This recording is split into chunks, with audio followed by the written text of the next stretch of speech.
Today we're going to work on our 3 basic combat bow blocks. Now there are 2 different types of blocks in combat bow.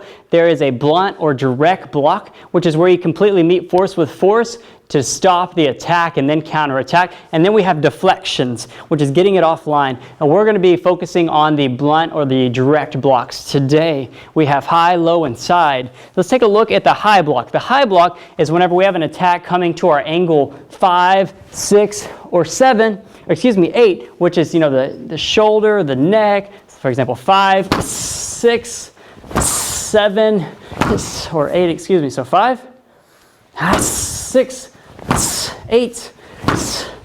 You've got a descending strike coming down at you with full force. You have to block it. It could be fatal. It could be very dangerous, especially to the head or to the neck. The idea of the high block is we're in our middle guard, our normal position. We actually thrust forward and get all of our body weight under the strike itself. So rather than sort of just standing here and bringing your arms out, we thrust forward, bend our knees, get a little bit lower center of gravity, pushing out, aligning our forearms and our wrists. And our goal is to catch the strike in the center of the staff if we can.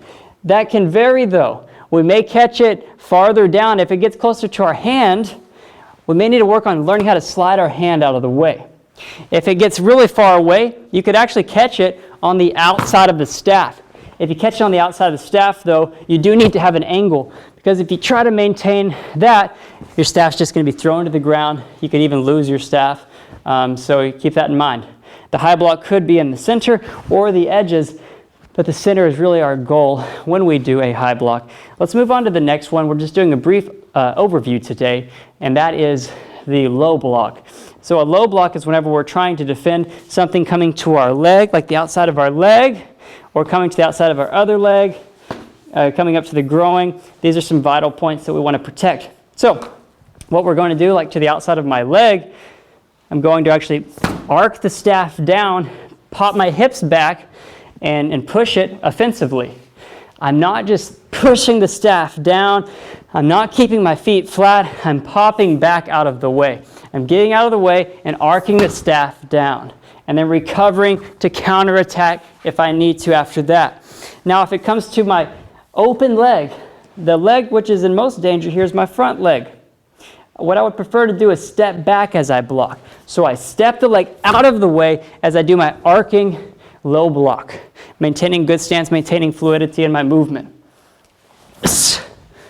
Now, if I have a strike coming to angle 7, which is directly to the groin, same idea. I pop back out of the way as I arc the staff down with an offensive, powerful movement. So if you want to do that with me, you pop your hips back, bring the staff up. Imagine you're going over an imaginary ball and then pushing out.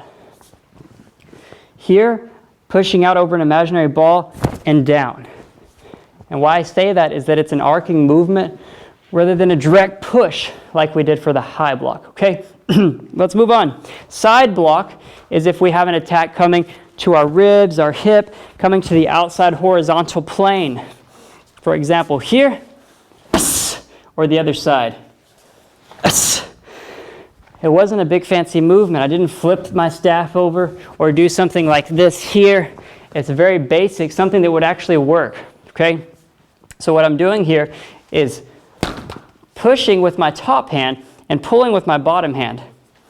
Push and pull. Best way to explain it is like slamming a door or even slapping someone. That's the sort of motion that you're doing with that top arm. That's how you're side blocking to your left or to the right, depending. So side block to the left again. Now if I go to the right, I push with the bottom hand and use the top hand as a pivot point and rotate my hips completely.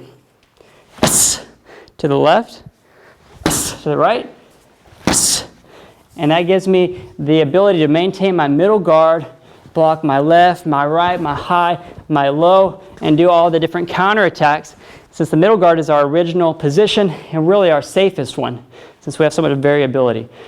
Now that we have a little bit of understanding, we're going to do a drill, so you can follow along with me at home. If you have a partner or just someone who can swing something at you, like a pool noodle or something long, that would be awesome.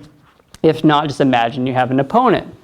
Here's the drill. We're going to get started with my opponent. He's doing a direct overhead strike, and I'm going to high block it. Remember, moving into it, coming under. Let's just do that. Ready? Go. Go. Go. Now he's going to do the high block. Go. And then get ready, and he's going to come down to do an uppercut to the groin. As he uppercuts to the groin, I pop back and do my low block. So now it's high and low. Go. Go. Go. Okay, we're going to add on 3 and then 4 angles now. Go. High, low, side block, side block. All 4. Go. Good. Last part of the drill. We're going to do a free-flowing sparring movement. When we spar, when we fight, we aren't just standing there. So we're just sort of hopping around, being fluid. Whenever Sensei John's ready, he can do all 4 of those.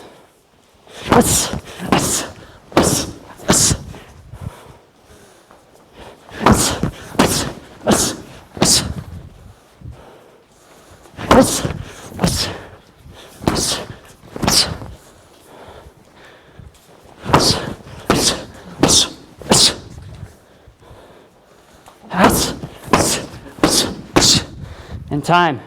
Okay, good. Hope you guys did a good job on that drill. Hey, we made a slight slip up there. That doesn't matter. We're training. That's why we practice. That's why we drill. If you make a mistake on a block, a strike, keep moving on. That trains you that if you are in a fight, if something does go wrong, you don't immediately think about the negative anyway. You continue to move on and focus on what you can do right then. Hope you guys learned something today, and I look forward to seeing you in the next video.